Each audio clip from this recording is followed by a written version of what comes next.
मैं आपको एक ब्यूटीफुल प्रेयर सिखाना चाहता हूँ। ये मुझे प्रभु ने टीच की है और मैं आपको भी सिखाना चाहता हूँ। इसको ज़रूर लीजिए। ब्रदर, मैं चाहता हूँ आप एक स्क्रिप्चर लगाओ। 17:6 जजेस, न्यायियों। मुझे लगता है कि इन दिनों में हमें ये प्रेयर न केवल करनी है पर पहले इसको समझना है। न्यायियों 17:6। उन दिनों में इज़राइलियों का कोई राजा न था, जिसको जो ठीक जान पड़ता था वह वही करता था। ऑसम वर्ड ना। उन दिनों में इज़राइल के ऊपर कोई किंग नहीं था, जिसको जो अच्छा लगता था वो करते थे। कितने लोग दिल में ये बिलीव करते हैं कि आज हमारी कंडीशन भी कुछ ऐसी है। बहुत सारे जगहों पर जिसको जो ठीक लगता है वो करते। आप जानते हैं परमेश्वर लीडर क्यों देता है चर्च को? ताकि आप बहुत सारे काम जिसमें आप कंफ्यूज्ड हो, आप उससे पूछो। लीड करने वाला। अब देखिए यहां पर क्या लिखा है, ध्यान दीजिए। और एक प्रेयर है एक्चुअली। आप जानते हैं ये एक ऐसा समय था न्यायों की किताब में जब लगभग सभी जो न्यायी थे मर गए थे। दबोरा मर गई थी, शिमशोन मर चुका था, गिदोन मर गया था, लगभग बहुत सारे लोग मर गए थे। उन दिनों में कोई था ही नहीं। जब नहीं था तो जिसको जो ठीक लगता था वो करते थे। जिसको जो ठीक लगता है। आप बिलीव कीजिए, मैं इन दिनों में ये प्रेयर कर रहा हूं कि प्रभु, मैं और मेरी कलीसिया, हम जो भी कर रहे हैं हम देखें क्या वो प्रभु की दृष्टि में सही है कि गलत है। आप बिलीव करेंगे, मैं प्रभु से ये प्रेयर करता हूं, प्रभु जब भी तुझे ऐसा लगे कि मैं अपनी दृष्टि में कुछ सही कर रहा हूं पर तेरी दृष्टि में वो सही नहीं है, मुझे रोक, प्लीज मुझे रोक। और मैं आपको सच कहता हूं, परमेश्वर करता भी है ऐसा। अगर किस दिन मैंने रॉन्ग साइड से गाड़ी चलाई और मुझे खुदा ने नहीं रोका, मैं समझ जाऊंगा मैं बैकस्लाइड हो रहा हूं। बहुत छोटी छोटी बातें भी हमें लगता है परमेश्वर सिर्फ हमें हाउस लोन लेना चाहिए कि नहीं लेना चाहिए तब लीड करता है, मैरिज करना किससे करना है तब लीड करता है। पर कितने लोग हैं जो छोटी छोटी बातों के लिए भी परमेश्वर पर निर्भर रहते हैं। यूहन्ना के एक चैप्टर में ऐसा लिखा गया है, यीशु के भाइयों ने उससे कहा यरूशलेम चल, लेकिन यीशु नहीं गया। पर उसके बाद लिखा है यीशु गुप्त रीति से वहां पर गया। कितनी बड़ी बात है ना कि जब पवित्र आत्मा ने, जब यीशु के भाइयों ने उसे कहा हमारे साथ चल, तो पवित्र आत्मा ने कहा मत जाना उनके साथ। क्यों? सारा रास्ता यहां वहां की बातें करके तेरे को पका देंगे और तू समझ ही नहीं पाएगा मैं क्या बोलना चाहता हूं। जाने दे उनको। और जैसे वो चले गए, यीशु अकेला गया। आपको पता है कभी कभी परमेश्वर आपको कुछ बिलीवर्स जो सिर्फ यहां की बातें वहां, वहां की बातें यहां करते हैं, उनसे दूर रहने की आज्ञा देता है। ब्रदर, यीशु ने तो कहा है प्रेम करो। हां, प्रेम बना रहे इसलिए तो आज्ञा दे रहा है। How many understand? कितने लोग समझ पा रहे हैं? Compare scripture with scripture. वचन को वचन से कंपेयर करो। Trust me. यहां लिखा गया है कि जिसको जो ठीक लगता था वो करता था। मैं एक प्लेस पे गया था, वहां पर एक बच्चे को मेरे हाथ में थमा दिया गया, बोला इसका नाम रख दो। तो मैंने बोला उन्होंने ऑलरेडी एक छोटा सा नाम उसका रखा था, पर मुझे कहा आप भी इसको एक नाम दो। तो मैंने उसको नाम दे दिया छोटा सा। मैंने कहा ये सैमुअल, ये शमूएल है। तो जैसे उस बहन ने बच्चा हाथ में उठाया, बोला ये नबी सैमुअल है। मैंने कहा नहीं, ये सिर्फ सैमुअल है, नबी आप मत बनाओ, प्रभु बनाएगा उसको। यू नो उन्होंने क्या कहा, नहीं नहीं ऐसा थोड़ी ना है, हमने जो जिसको ठीक लगता है। आप मुझे बताइए, ऐसा होता है? आप बनाओगे किसी को? इतना 30 साल का व्यक्ति यीशु मसीह के पीछे आ रहा था, यीशु उसको कहता है मेरे पीछे हो ले, मैं तुझे मनुष्य को पकड़ने वाला बनाऊंगा, मैं बनाऊंगा, तू क्यों बनता है? पढ़ा है आपने मनुष्य का मछुआरा कौन बनाएगा? पढ़ा है आपने ये वचन आराम से कभी? मेरे पीछे हो ले, तेरा काम क्या है? मेरे पीछे आना। प्रभु ये मेरा काम है, मैं आपके पीछे हूं। हाँ बेटा। और प्रभु आपका काम? मैं तुझे मनुष्य का मछुआरा बनाऊंगा, तू क्यों बनता है?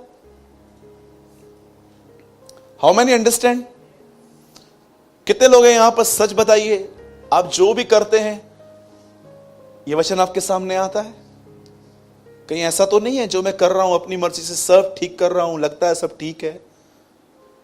ऐसा लिखा गया है कुछ रास्ते मनुष्य की दृष्टि में बड़े ही ठीक हैं पर अंत में मौत मिलती है। हो सकता है कि क्योंकि आपको पता है जिस आदमी के अंदर ज्ञान बहुत है उसे करेक्ट करना बहुत डिफिकल्ट होता है। You trust me.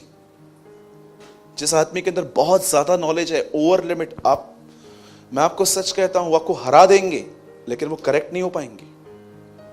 लेकिन एक आदमी जिसके पास सच में परमेश्वर का ज्ञान है, बाइबल के ज्ञान में और परमेश्वर के ज्ञान में कितना अंतर है। होशाया में लिखा गया है वे मेरा ज्ञान रखेंगे। न सिर्फ मत्ती में ये लिखा है, मरकुस में, वो मेरे व्यक्तित्व को जानेंगे।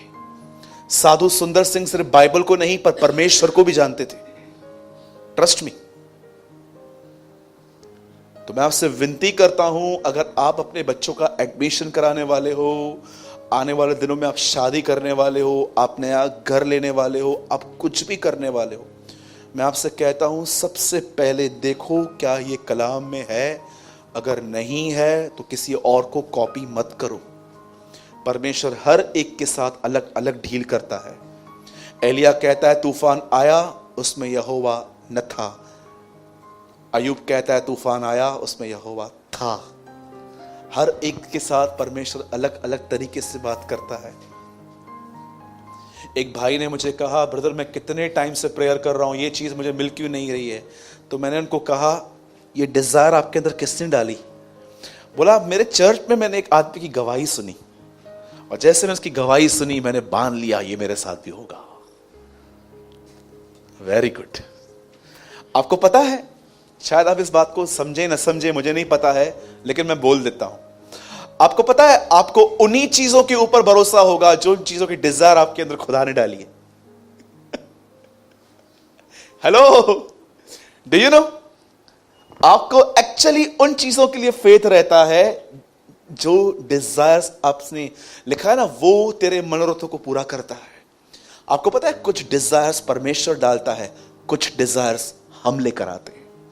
और आप देखो जो डिजायर आपकी रहती है ना उसमें आपको फेथ में बहुत स्ट्रगल करना पड़ता है, लेकिन जो डिजायर्स परमेश्वर डालता है ना उसमें कुछ भी नहीं करना पड़ता है, वो अवश्य पूरी होती है। इसलिए मैं आपसे कहता हूं किसी की भी गवाही सुनकर, आज ये जो गवाहियां आजकल सुनी जाती है ना, पैसों की गवाहियां, इतना बोया इतना मिला, इनसे तो दूर ही रहो। ये बहुतों की बर्बादी के कारण है। सच कहता हूं कभी भी इन गवाहियों पे मत जाना। परमेश्वर हर एक से अलग अलग डील करता है। आप मुझे बताइए, आप परमेश्वर के साथ बिजनेस करेंगे? इतना दिया इतना मिला, इतना दिया इतना मिला। अरे परमेश्वर ने आपको तब भी दिया था जब आपके पास कुछ नहीं था, कुछ भी नहीं था। कैसे दिया था? इतना दिया कि आपको किसी के सामने आपको हाथ नहीं फैलाना पड़ा। नो डाउट हमें अपने कलीसिया के अंदर ऑफरिंग डालनी है, लेकिन घमंड नहीं करना है कि बोया इसलिए मिला। हमेशा आपको यह कहना चाहिए कि मुझे अपने एफर्ट से नहीं, मुझे अपने परमेश्वर के अनुग्रह से मिला है, उसकी दया से मिला है। ठीक है? हमेशा इस वचन को याद रखो। ब्रदर ये इंग्लिश में खोल सकते हैं आप? इंग्लिश में और ब्यूटीफुल लिखा है।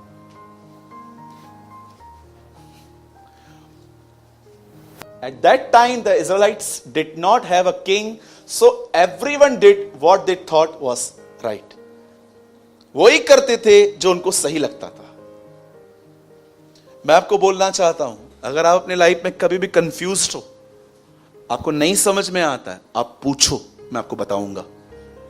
मुझे नहीं आएगा, मैं आपको बताऊं क्या करूंगा? मैं बोलूंगा गिव मी सम डेज, मुझे कुछ दिन दो, मुझे दुआ करने दो, मैं आपको बताऊंगा। पर कोई भी स्टेप जिसमें आप कंफ्यूज्ड हो उसको मत लो,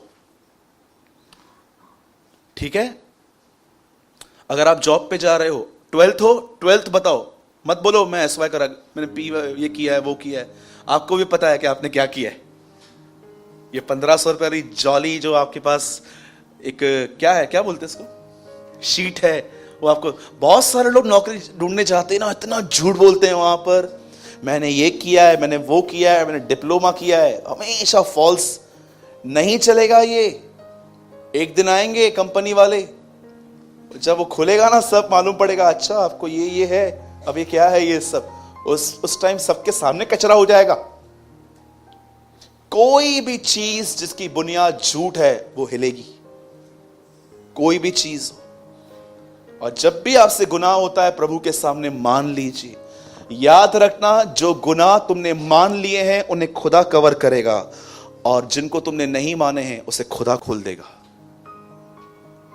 ऑलवेज रिमेंबर दिस थिंग, जिन गुनाहों को आप मान लेंगे ना उसे परमेश्वर कवर करके रखेगा, लेकिन जो आप नहीं मानोगे उसे एक दिन परमेश्वर खोल देगा। और जब वो खोलता है इट्स वेरी पेनफुल। ठीक है, बोलो अपने बाजू वाले को ईमानदार रहिए। बोलिए बोलिए, सुनेगा नहीं वो, फिर भी सुनाइए उसको। मैं नहीं है क्या? कोई तो ऐसा बोलेगा, मैं नहीं हूं क्या?